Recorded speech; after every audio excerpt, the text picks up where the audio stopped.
നോക്കിയിട്ട് എക്സ്ട്രാ അടിയിലേക്ക് കുഴിഞ്ഞു പോണതല്ലാണ്ടല്ലോ. ബ്രൈഡ് ഇങ്ങോട്ട് വലിക്കുമ്പോൾ കുഴിഞ്ഞു കുഴിഞ്ഞു പോയിക്കൊണ്ടേ ഇരിക്കുക.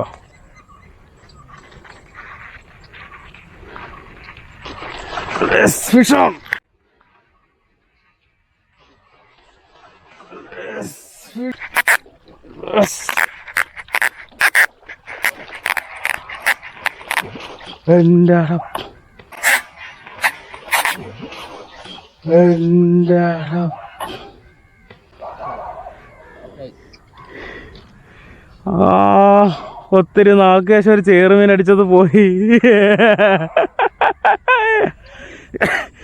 റീല് ഇങ്ങനെ വന്നില്ലടാ ചേട്ടാ. ഇതെങ്ങനെ ഫോഗ് കയറി വന്നേക്കണ?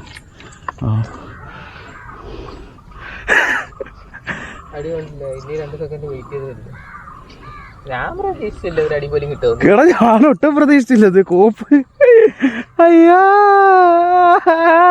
ഭീമായേ